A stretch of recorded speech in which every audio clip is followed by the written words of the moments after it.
আমার নামে আজকে একটা মামলা হলো, মানহানির মামলা। ওই ব্যক্তি চাঁদাবাজি করে, সন্ত্রাসী করে। এমন লোকের কোনো মান থাকতে পারে না, যার মান আছে তারই তো মানহানি হয়। মামলা করেছে আরেকজনকে দিয়ে, গোপনে গিয়ে হলো সাক্ষী হিসাবে উপস্থিত হয়েছে। এগুলাকে আমরা বলবো গুপ্ত। আপনি ঢাকা হাটে ফেল করেছেন, লিখে রাখুন জনাব আব্বাস। আপনাকে তারেক জিয়া যদি এসে রক্ষা না করত, তাহলে আপনি মির্জা আব্বাসের ছুনুপুটিও আমরা ঢাকা হাটে খুঁজে পাইতাম না। হালে পানি আছে, এখনো বেঁচে থাকার সুযোগ আছে। ভদ্র হন, ভদ্র হতে শিখুন। আমরা সভ্য সমাজে বসবাস করি, অসভ্য আচরণ করবেন না। অসভ্য আচরণ যদি করেন, কিভাবে আপনাকে সভ্য করতে হয়, আপনাদেরকে সভ্য করতে হয়, এটা আমাদের ভালো করে জানা আছে। ওরা আমাদের ভয় দেখায়, আমরা এক আল্লাহ ছাড়া কারো কাছে ভয় পাই না। মামলা হামলা অনেক আগেই পার করেছি। শেখ হাসিনার আমলে রিমান্ডে নিয়ে আমাকে মাথা নিচের দিকে দিয়ে, পা উপর দিকে দিয়ে সারা রাত নির্যাতন করেছিল।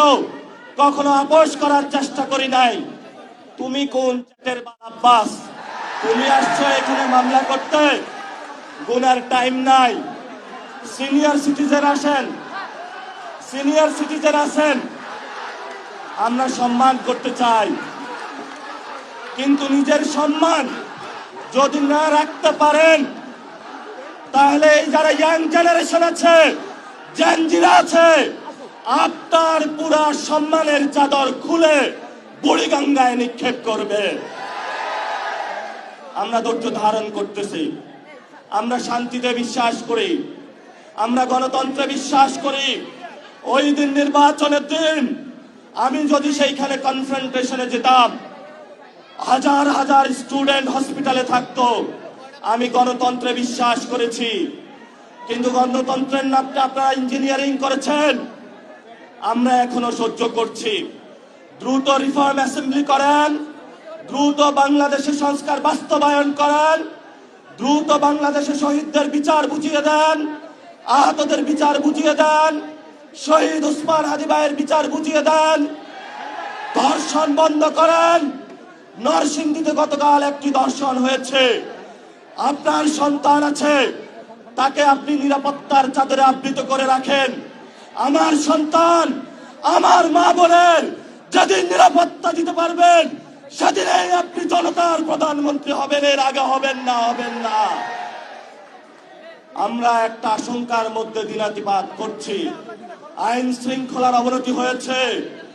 এই বরিশালবাসী আওয়ামী লীগের অনেক নির্যাতন সহ্য করেছে। শেখ হাসিনার আত্মীয় স্বজনকে তারা বসিয়েছিল এখানে, কিন্তু বরিশালবাসী অগ্নিজরা বক্তব্য, রাজপথে লড়াই করে এইখানে যারা আব্দুল্লাহ গং ছিল সকলকে ইন্ডিয়াতে বিতরণ করেছিল। বরিশালবাসীর সাথে কেউ পাঙ্গা নিতে আসবেন না। বরিশালবাসী পানিতে সাঁতার কাটে, সংগ্রামী জীবন, তারা জীবন যুদ্ধে অলরেডি জয়ী হতে আছে। তাদেরকে নতুন যুদ্ধ আপনারা শিখাতে আসবেন না। লড়াই চালাবেন, আপোষ করবেন না। মাছে ভাতে বাঙালি, জমিতে যায় আমরা ধান চাষ করব, পুকুর থেকে মাছ উঠাবো।